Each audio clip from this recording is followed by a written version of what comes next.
I'm at the 2024 show with Colin King of Gestalt Audio and Gary Leeds of Hear This. Hello, gentlemen. Hello. This year you're showing us the Wolf von Langa Sohn. Expona, we saw the London. Why the Sohn this year? Yeah, the Sohn's a fantastic speaker. It's good at everything. It's a really nice form factor. It fits in most living rooms. The price is amazing, and it's got that really nice dipole presentation that gives. It's like you get this big enveloping bubble of sound. It's an easy speaker to love. I think it's one of those where it's like 2 + 2 is 5, and I think you just got it right. What is the price of the Sohn? Yeah, it's about 20,000. And the price of the London? The London's 65,000.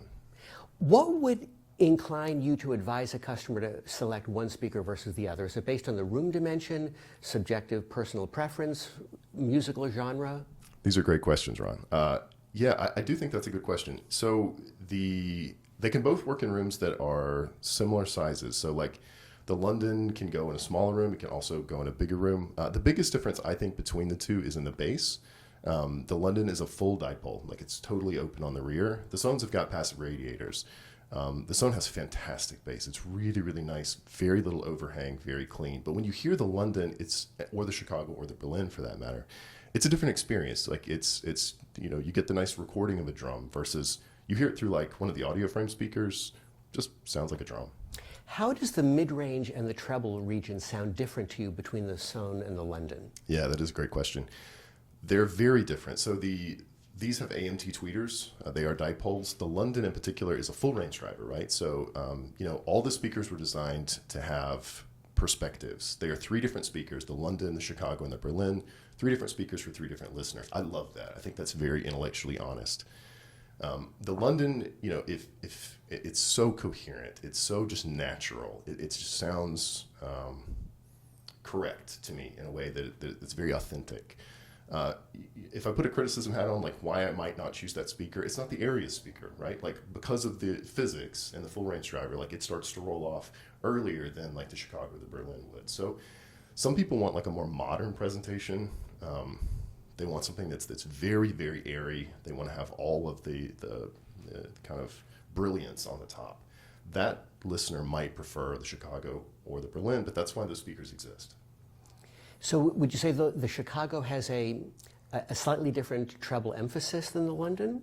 It's more extended on the top, and it sounds different, right? The Chicago is more like modern broadband sound. Like I've got quite a few clients coming from traditional speakers like, a Magico or a Wilson, something like that. And they've got an idea in their mind of what a speaker should sound like. The Chicago is a really nice fit for a lot of those clients. The London and the Berlin are a bit more interesting. They're more unique. They do different things. I think they fill a very interesting place in the market, but they're different. And again, I love them. I think that I'm a big horn guy. I love full range drivers. So to me, those speak to me. I think they're incredible. But the line is cool because he has all 3. Gary, which Trafomatic components are you showing here today? Sure, Ron, thanks. By the way, Colin and I are partners in bringing Trafomatic back into the USA. I spent a lot of time with Sasa Kosic in Munich. He's one of those rare gems, like Angus Lung is, Ron. We're seeking out the guys who really have a point of view and a different perspective. I like them both. Yeah, they're great. Solid state tube amplification tubes are, of course, Trafomatic's raison d'etre. This is pretty much right now my favorite piece in the line. This is the Rhapsody. It's a parallel single-ended 300B integrated amp that puts out a clean 20 watts per channel. So for any speaker that's in the realm of high efficiency, this is just a brilliant choice. No preamp, no amp, no extra cables, phenomenal sound, and of course, pretty exciting to look at. The Rhapsody was originally a sort of a one-off model that was made for their Dutch distributor. Sasa and the distributor collaborated. All 15 went so quick. Sasa and his distributor had to sit down and have a conversation and say, hey, this is more than 15. We have real demand for this amplifier. So through our good fortune, Sasa was able to extend that. We have some other pieces in the other room which are not single-ended. Very few people know that Trafomatic also does push-pull amplifiers. What's unique about that is they actually have some of that single-ended magic, but they have the power, the grip, and the dynamics of a standard or a classic push-pull amplifier. And which tubes is Sasha using in the push-pulls? Mostly KT120s or KT150s. So we have the EOS Plus in the other room. It's a stereo amp with 150 watts per channel.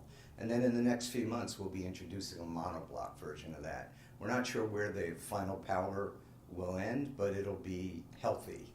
And so that'll come in stereo and monoblock version. So pretty exciting stuff, but the Rhapsody's kind of our showpiece, the gorgeous deep red and the VIA meters. It's just nostalgic and yet very modern single-ended amplifier. Terrific, Gary. Well, thanks very much. And gentlemen, enjoy the show. Our pleasure. Thank you, Ron. Thank you.